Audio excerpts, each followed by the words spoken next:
Have you ever felt like every time you start growing closer to God, something's pulling you backward?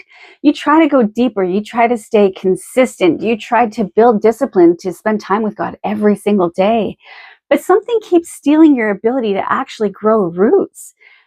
Jesus tells us exactly what those root thieves are. In Mark chapter 4, verse 17, it says, "They have no root in themselves, and so endure only for a time. Afterward, tribulation or persecution arises for the word's sake, and immediately they stumble." And so establishing strong roots doesn't fail by accident. It fails because something is actually stealing them. Shallow faith isn't just a lack of depth, though, guys. It's the result of something, of forces that actively prevent that depth from taking place.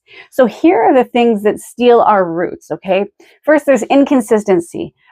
Roots require rhythm, and so when your spiritual life is on again, off again, roots never really get a chance to grow.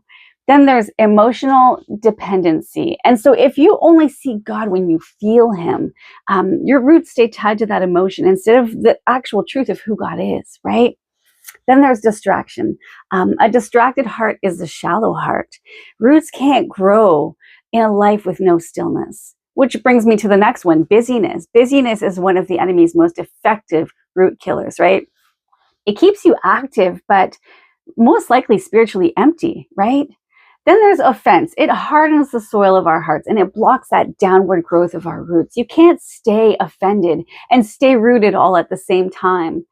Then there's hidden sin. Unconfessed sin creates spiritual erosion, right?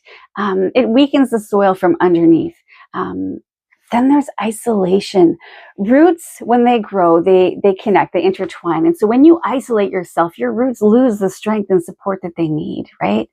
Lack of obedience, hearing the word without doing it creates spiritual shallowness, a superficiality. Obedience drives that truth deeply.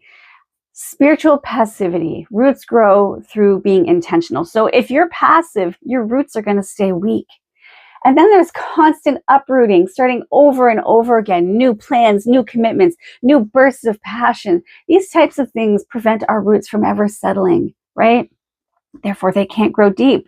Jesus reveals these root stealers not to condemn us, but to protect us because he knows the enemy doesn't need to destroy our faith. He just needs to keep it shallow, right? But once you identify what's been stealing your roots, you can finally guard your roots and protect them, right? So here's something to think about. Which root thief has been stealing your depth? And what is Jesus inviting you to confront or to remove from your life? Happy pondering, guys. Until next time, God bless.